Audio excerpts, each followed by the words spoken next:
A man's sexual abilities is always increasing till he gets to the age of 35. It's when a woman is hitting her 40 that her sexual appetite now gets more. As the man's ability is declining, the woman's own is rising. So I ask you, is having a toy friend, not better than having a boyfriend?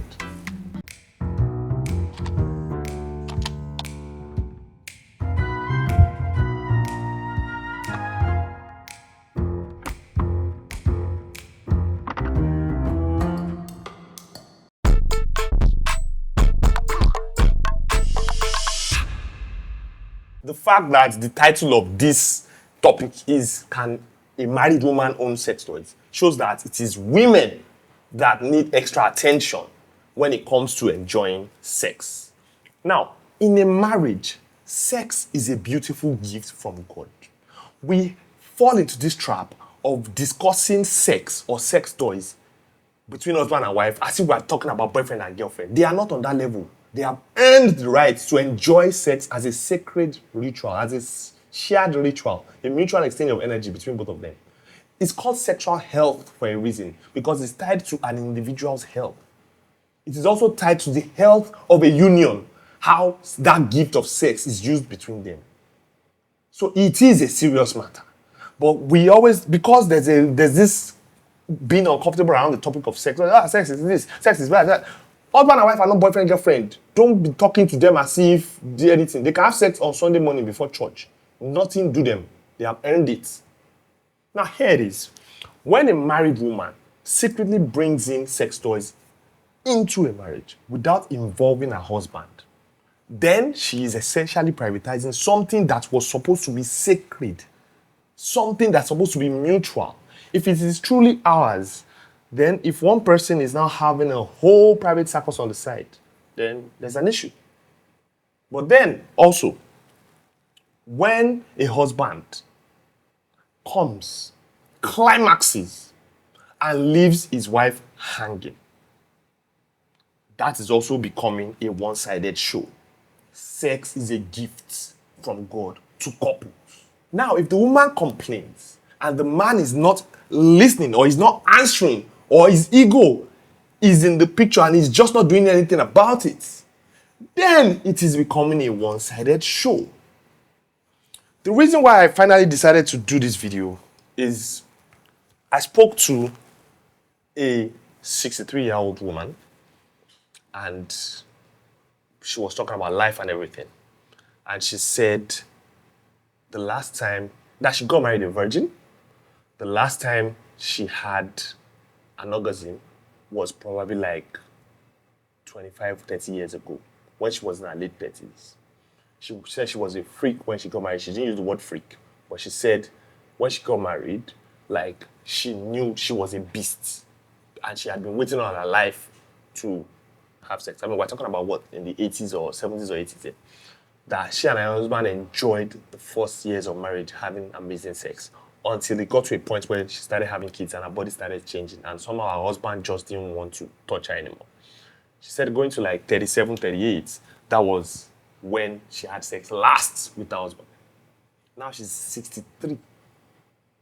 And she said she will go to church, she will go for night vigil and be wailing and crying and begging God to deaden her body members, because she just could not think of the thought of sleeping with another man. And there was nothing like this guy at that time.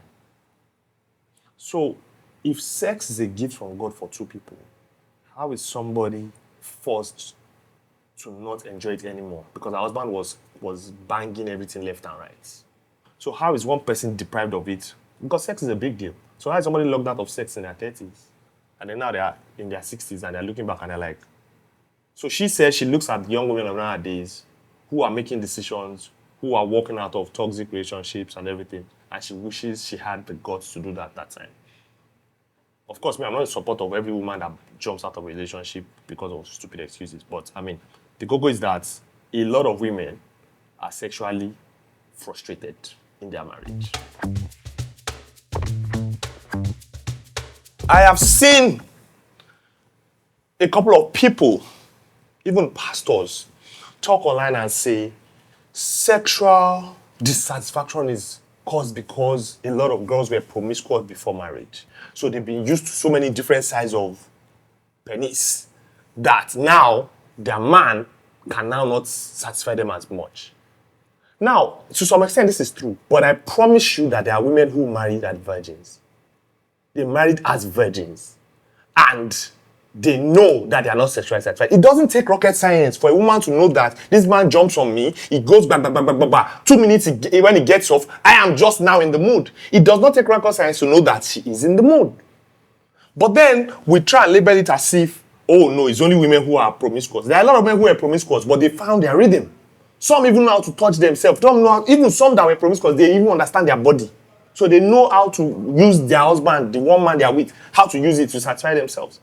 But some women are virgins when they marry. Some men have only maybe one boyfriend or 2 boyfriends before they marry. And they know that they are not getting satisfied. A man's sexual abilities is always increasing till he gets to the age of 35. Then his capabilities start to drop. So even his testosterone level starts to drop. Whereas a woman, trust me, a woman's sexual appetite increases. As a matter of fact, it's when a woman is hitting her 40s, that her sexual appetite now gets more. Why? Because nature knows that she's probably like, 13, 15 years away from menopause. So nature is now hounding her more, reproduce. So her ovulation, everything is heightened. And now, she now wants it more. You see the way it's opposite. As the man's ability is declining, the woman's own is rising. So I ask you, is having a toy friend, not better than having a boyfriend? We can shy away from this topic, but there are a lot of women who, because they are starved and sexual health is being frustrated, right? So, trust me, sexual health, emotional health, everything is interwoven. They now start to think what they should not think on the outside. Of course, it's not morally justified, it's not this, we say all these things. But there are traditional women. There are women that look like they can't hurt a fly. Their husband is neglecting them, and they are looking outside. It just takes one colleague at work to just push up on her in one different way. It just takes one friend. It just takes meeting one guy at one place to start to give her that masculine energy that she feels she's lacking. Now she's looking for the satisfaction of an emotion because there's a drop down in how she's being sexually satisfied. If a woman should go behind her husband to get sex toys, I think that is very, very wrong. However, if a woman cannot talk to a man about the fact that I'm sexually frustrated, let us do something about it. If she's talking to him and the guy is not attending to it, then the problem is not the toy. The problem is a communication gap. And by communication gap, communication is the sense that they are not comfortable with each other, discussing some things with each other. And that is the most intimate of all human physical activities, right? Even people that you grew up with in your house don't see you naked. This is the only person that sees you naked. So the problem is not sex toy. The problem is, how is it that you guys don't sit down and discuss such a sensitive topic to the point where you can say, okay, how do we meet halfway? Now, pastor will now see them. Pastor will now say, sex toy is bad. Sex toy is a thing. Sex toy is this. You can't do that to your husband. Missing an opportunity to actually school them on how to look out for each other.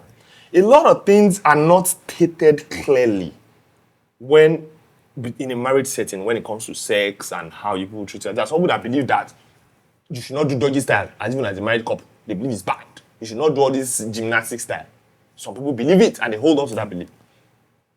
So that you have to apply common sense. Husband and wife have to call themselves together and be on their own thing. So really, when a woman goes behind to get a sex toy, is it really the toy, or is it there's a communication gap? Is it that the man is putting his ego ahead of what his woman is trying to tell him? Now, I'm not blaming the guy. No man wants to feel like he's not competent. But the truth is, sometimes a nigger can't just do what his woman is demanding. Look, women are complex beings, emotionally and sexually.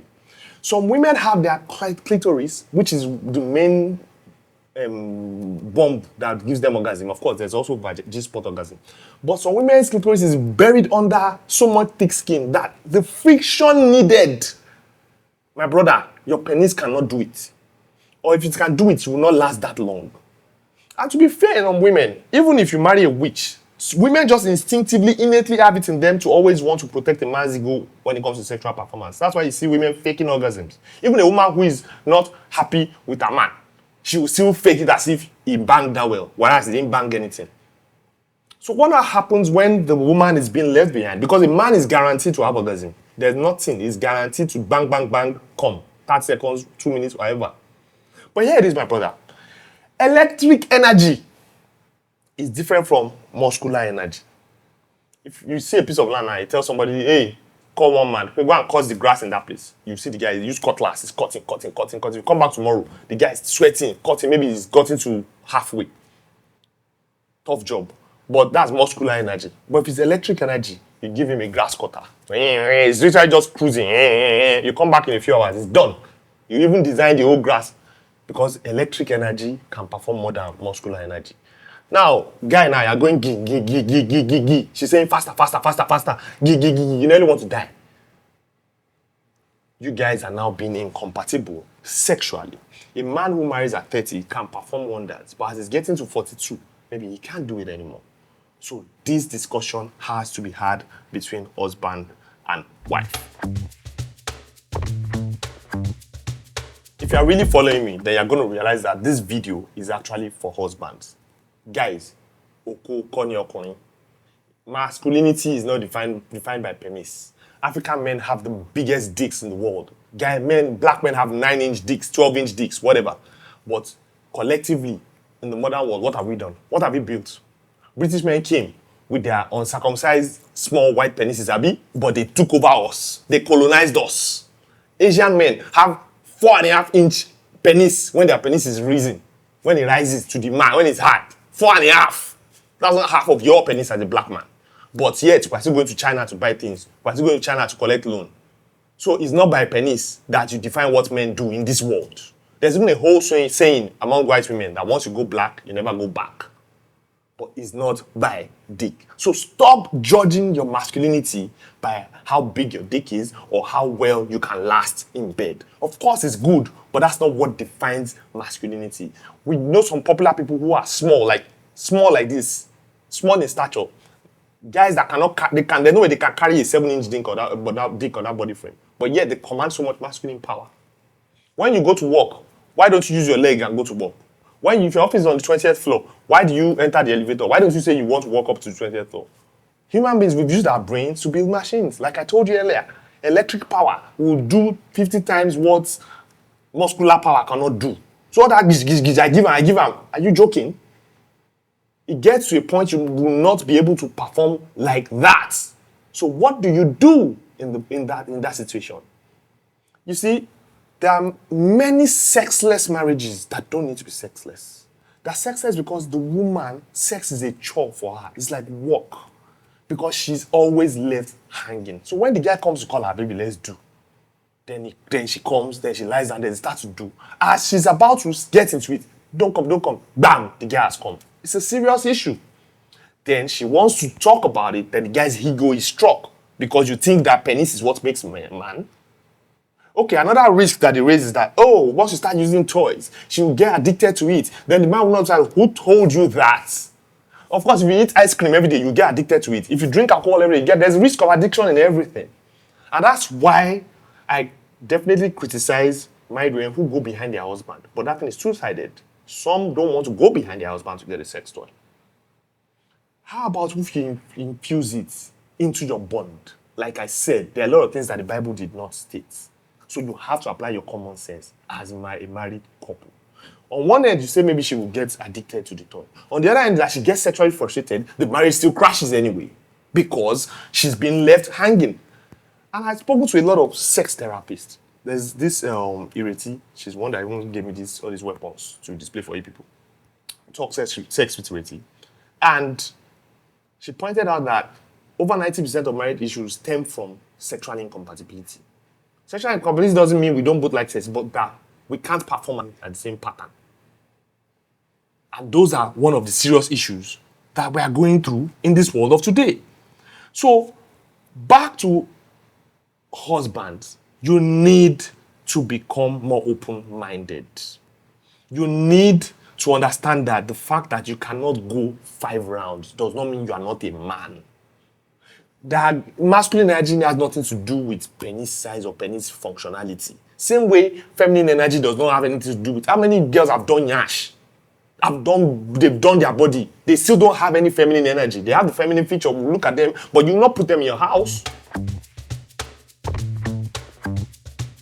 There's so much about sex we just don't know. There's so much. Do you know that sometimes your woman, sometimes of the month, she just doesn't want to have sex? She just doesn't want you to be romantic with her. And other times of the month, she wants you to dominate her. She wants you to move into her space. She wants that dominating part of you. There's so much we don't know. Why is this guy, why is he curved up like this? Because a woman's G-spot is like, 2-3 inches inside the top of her vagina. So it's curved up because this will hit her G-spot more easily. Now, do you know that for men, some men's penises are curved up, right? We have different types of penises. Some men's penises is curved down. If your penis is curved up, then the style you should be giving your woman the most should be missionary.